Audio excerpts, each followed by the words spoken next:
السلام علیکم ورحمۃ اللہ وبرکاتہ۔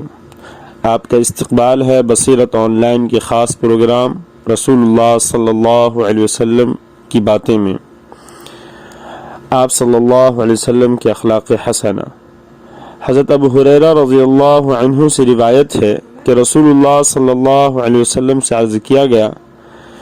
کہ آپ صلی اللہ علیہ وسلم مشرکین اور کفار کے حق میں بد دعا فرمائیں، تو آپ نے ارشاد فرمایا کہ میں لعنت اور بد دعا کرنے والا بنا کر نہیں بھیجا گیا ہوں بلکہ رحمت بنا کر بھیجا گیا ہوں۔ آپ صلی اللہ علیہ وسلم کے زمانے میں کفار و مشرکین آپ کے اور آپ کے لائے ہوئے دین حق کے انتہائی درجے کے دشمن تھے۔ خود آپ صلی اللہ علیہ وسلم کو اور آپ پر ایمان لانے والوں کو ہر طرح کی ایذائیں دیتے تھے، یہاں تک کہ حضرت صلی اللہ علیہ وسلم کو اپنا عزیز اور مقدس وطن مکہ مکرمہ چھوڑنا پڑا۔ اس کے بعد بھی ان کی شر انگیزیوں کا سلسلہ جاری رہا، تو کسی وقت آپ صلی اللہ علیہ وسلم کے اصحاب کرام نے درخواست کی کہ حضور ان ظالموں بدبختوں کے حق میں بد دعا فرمائیں کہ اللہ ان پر اپنا قہر و عذاب نازل فرمائے اور یہ ہلاک و برباد کر دیے جائیں، جس طرح اگلی بہت سی امتوں کے ایسے ظالم کفار پر عذاب نازل ہوا اور زمین ان کے وجود سے پاک کر دی گئی۔ تو حضرت صلی اللہ علیہ وسلم نے اس درخواست کے جواب میں ارشاد فرمایا کہ اللہ تعالیٰ نے مجھے اس لیے نہیں بھیجا ہے کہ میں لعنت اور بد دعا کروں، مجھے تو سارے عالم کے لیے رحمت بنا کر بھیجا گیا ہے۔ اللہ تعالیٰ نے اپنی کتاب مقدس میں قرآن مجید میں فرمایا ہے وَمَا أَرْسَلْنَاكَ إِلَّا رَحْمَةً لِّلْعَالَمِينَ۔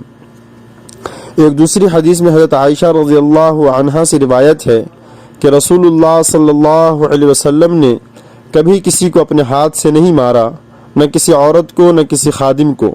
البتہ جہاد فی سبیل اللہ کے سلسلے میں ضرور ایسا ہوا ہے،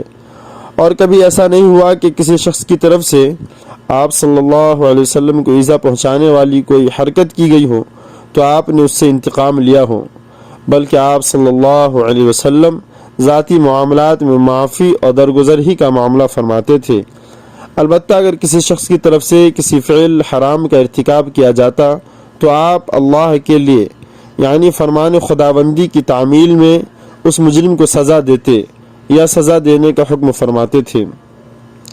ام المومنین حضرت صدیقہ رضی اللہ عنہا نے اس حدیث میں رسول اللہ صلی اللہ علیہ وسلم سے متعلق دو باتیں بیان فرمائی ہیں۔ ایک یہ کہ آپ صلی اللہ علیہ وسلم نے کبھی کسی کی غلطی یا بے تمیزی پر غصہ ہو کر اس کو نہیں مارا، حتیٰ کہ نہ کبھی کسی خادم پر آپ کا ہاتھ اٹھا نہ کسی عورت پر،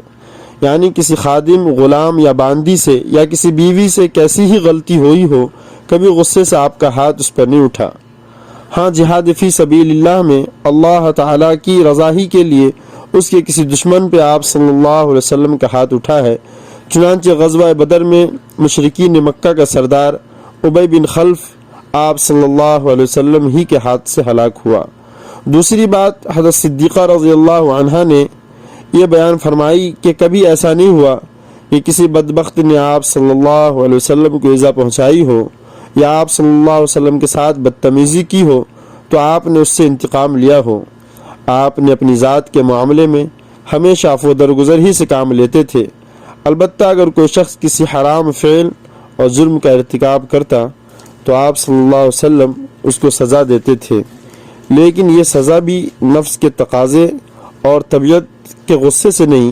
بلکہ صرف اللہ کی رضا کے لیے اور اس کے حکم کی تعمیل میں دی جاتی تھی۔